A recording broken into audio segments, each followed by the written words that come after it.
करते हैं अगली खबर का। कश्मीर के अलगाववादी नेता अल्ताफ अहमद शाह उर्फ अल्ताफ फंटूश, नईम खान और बिट्टा कराटे सहित 7 आरोपियों को पटियाला हाउस कोर्ट ने 10 दिनों की रिमांड पर भेज दिया है। एनआईए ने बेहद कड़ी सुरक्षा के बीच सभी 7 को दिल्ली के पटियाला हाउस अदालत में पेश किया। सभी आरोपियों को देशद्रोह के आरोप में गिरफ्तार किया गया। इन पर देश के खिलाफ युद्ध करना और देश के खिलाफ षड्यंत्र करना।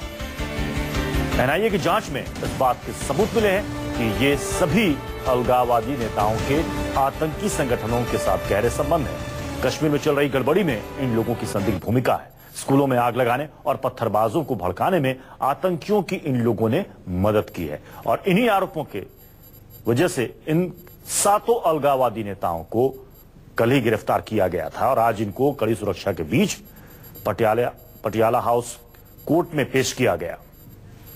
10 दिनों की एनआईए की रिमांड पर गए हैं ये 7।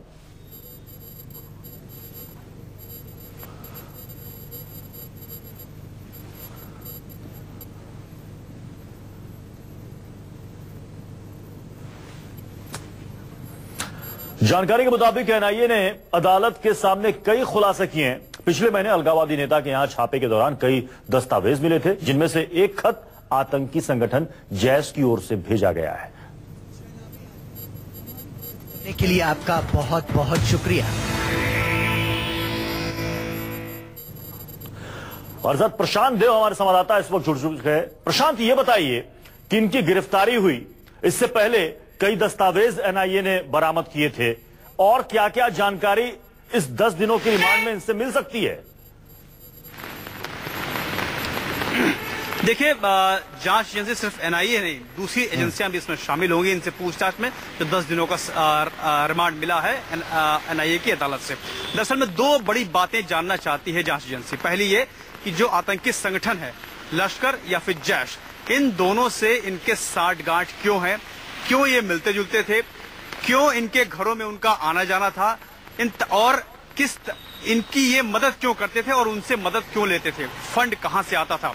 दूसरी बात, एनआईए ये जानना चाहता है इन तमाम अलगाववादी नेताओं से कि इनकी आमदनी कितनी है, इनका सोर्स क्या है पैसे कमाने का, और जितना सोर्स है उससे कहीं अधिक संपत्तियां इनके पास हैं तो वो कहां से आई। इन तमाम बातों की जानकारी के लिए जांच पड़ताल करिए। जिन 7 लोगों को गिरफ्तार किया गया है, अदालत में पेश किया गया, 10 दिनों की उनको रिमांड पर भेज दिया गया है और उनसे एनआईए जानना चाहता है।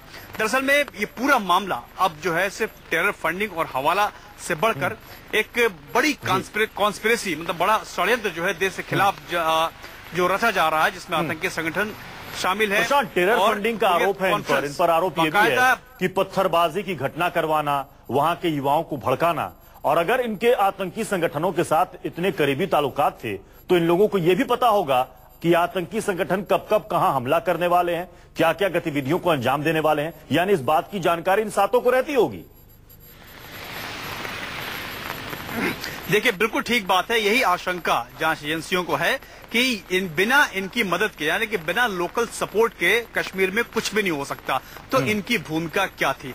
जो एफआईआर दर्ज है, जो एफआईआर है, उस एफआईआर के मुताबिक मतलब हुर्रियत कॉन्फ्रेंस को लश्कर और हाफिज सईद की जमात में खड़ा किया गया। मतलब एक साथ जो पूरी एफआईआर है उसमें एक साथ नेम किया गया, माने कि जो आरोप हाफिज सईद पे, एलईटी पे और जैश मोहम्मद पे लगे हैं, वही हुर्रियत कॉन्फ्रेंस पे लगे हैं और उनके कुछ नेताओं पे लगे हैं।